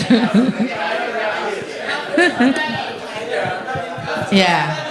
mungkin itu. Terima kasih. Assalamualaikum Ya. warahmatullahi wabarakatuh. Waalaikumsalam warahmatullahi wabarakatuh. Ya. Ini trauma sekunder itu juga bisa terjadi ketika di Semarang ada yang bunuh diri itu ya. Percobaan bunuh diri itu kan bisa menyebabkan trauma sekunder. Baik Bapak Ibu, ini ada informasi ya tentang jumlah hakim. Jumlah hakim itu 8.188, yang perempuan hanya 2.595 atau 31%. Sedangkan kepemimpinan tingkat banding 20, ketua 14, 6 wakil. Tapi PTA hanya 4 ketua, 2 wakil kalau tidak salah. Kalau tingkat pertama 2 wakil ya. Lampung. Tingkat pertama itu ada pimpinan 381, ketua 197 dan wakilnya 184 perempuan. Ini dimensi gender dalam kesejahteraan hakim. Ya, ekspektasi sosial peran domestik lebih banyak pada perempuan. Ya kan? Domestik. Domestik itu ya urusan rumah. Ya. Apa Pak? Sumur dapur kasur. Tapi yang sumur dapur bisa diwakilkan itu Pak. Sumur dapur kasur. Ini tidak bisa diingkari ya. Dan itulah memang tidak bisa diwakilkan. Kecuali Ridho ya. Kecuali Ridho. Astagfirullahaladzim. Ini tadi saya memberikan sambutan di Dharma Yukti. Ada saya baca pantun semua pada ini. Apa ya pantunnya tadi saya lupa. Apa? Ini pantunnya ini. Semua terus pada gitu. Pergi ke kebun memetik melati. Rupanya elok semerbak di pagi hari. Kira-kira apa itu? Ibu-ibu sudah berjiwa Kartini sejati, tidaklah elok bila suami cuci piring sendiri.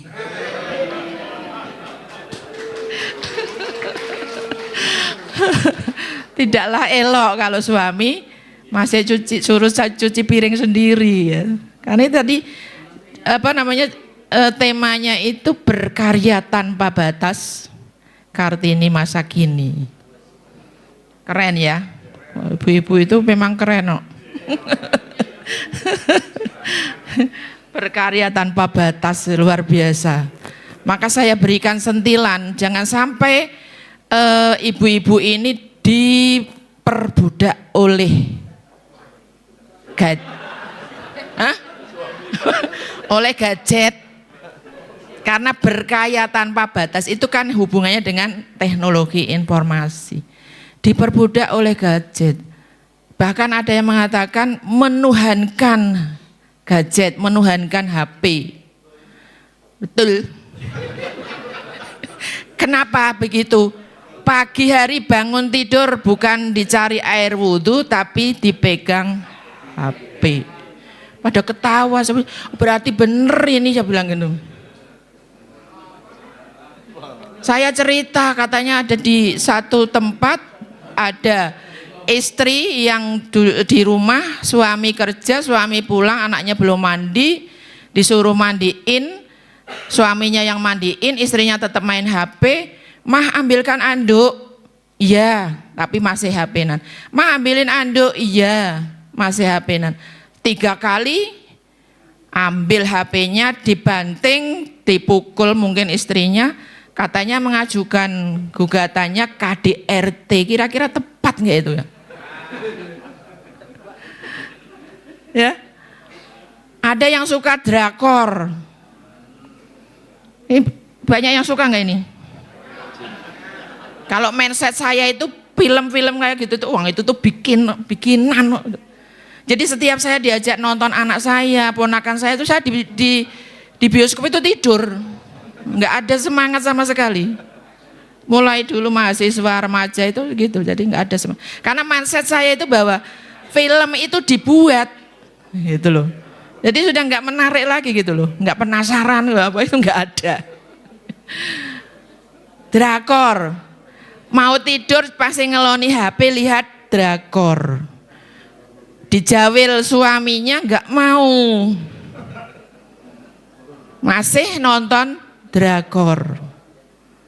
Ya cerai akhirnya. Itu namanya sudah diperbudak oleh HP. Yang parah lagi ini ibu-ibu, bapak-bapak yang punya generasi Gen Z. Ini tambah-tambah ya. Masih ya? Masih ya? Masih melek kan sudah senam tadi. Yang punya generasi Gen Z nonton drama Korea. Saya pernah, saya nggak tahu judulnya, saya nggak pernah ikut, nggak pernah nonton. Kata di seminar itu mengatakan bahwa sekarang parameter cantik di Indonesia itu sudah berubah. Lah wong orang Indonesia kok kepingin putih kayak bintang Korea.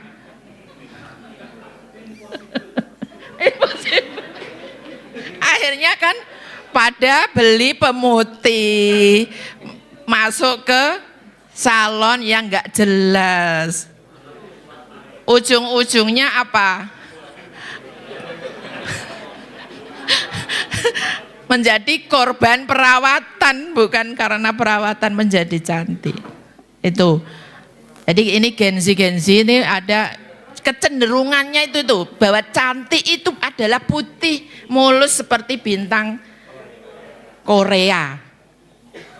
Itu hasil riset itu disampaikan. Ya, makanya hati-hati. Ini jadi kemana-mana ya Pak.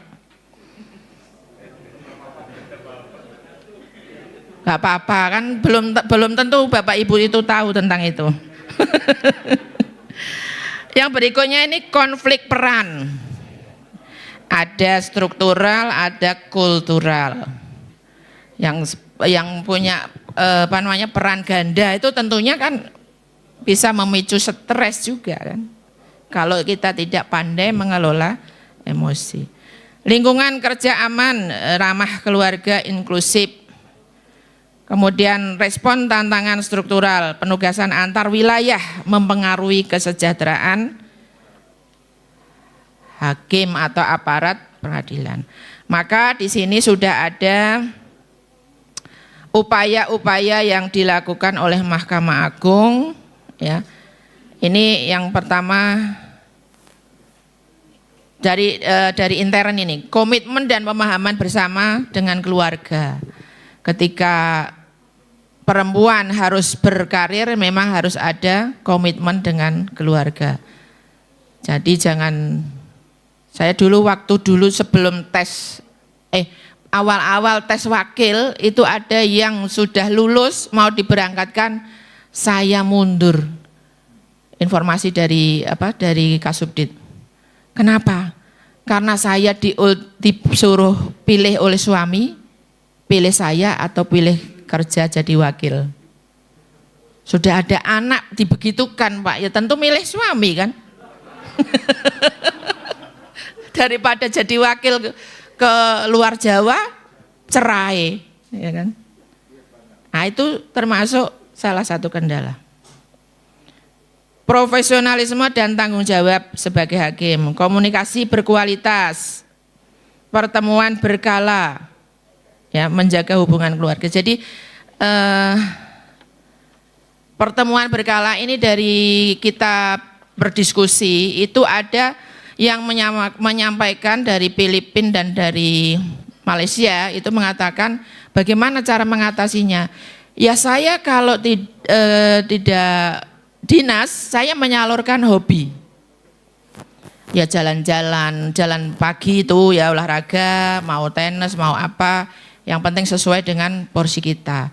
Misalnya saya senang healing kemana, ya itu untuk mengurangi stres tadi. Nah, maka ini program rakor di kali ini besok ada senam pagi.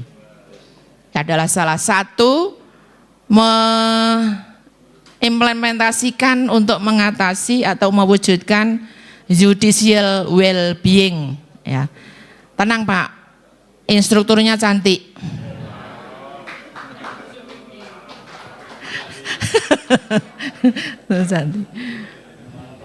Nah, ini terkait dengan permasalahan yang ada di perempuan ya. Badan Perhimpunan Hakim Perempuan Indonesia. Ini jangan dicibir. Wah, nanti saya bikin hakim laki-laki. Ya monggo aja. Hakim laki-laki dan perempuan kan wadahnya adalah di IKHI. BPHPI adalah komisi. Ada komisi apa? Enggak, komisi apa tuh yang persewaan itu Wisma. Komisi BPHPI, ada satu lagi, ada 3 komisi itu di IKHI. Nah ini BPHPI ini dibentuk tahun 2023. Platform kelembagaan dan kepemimpinan, ruang profesional untuk berbagi, menghubungkan pengalaman dengan reformasi dan penguatan kesejahteraan hakim. Ini di sini termasuk adanya usulan apabila suami istri itu sama-sama di pengadilan, itu didekatkan, itu termasuk salah satu upaya untuk mengurangi tadi ya stres. Dan ini ada program yang bekerja sama dengan AIPJ, mentoring ya, mentoring kepada hakim-hakim yang junior.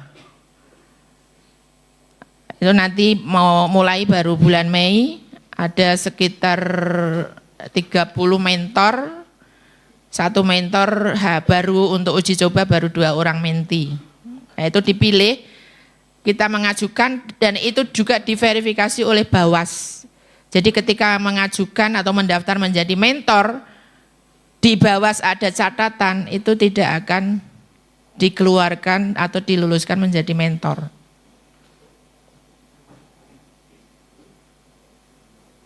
Saya kira itu ya Bapak dan Ibu sekalian, sudah saya sampaikan beberapa hal, mudah-mudahan membuat tambah wawasan kita bahwa kita perlu memperhatikan kesejahteraan hakim dan aparatur peradilan, tidak hanya berupa finansial tetapi juga mental, ya, kesehatan fisik dan lain sebagainya yang tadi saya sudah uraikan.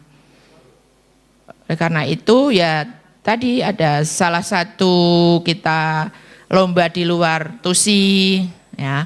Nanti akan kita lombakan menyanyikan Mars PTA yang sudah di launching beberapa waktu yang lalu di PTA, ya. Lomba Mars, menyanyikan Mars PTA, ya, hadiahnya dari kita untuk kita, ya.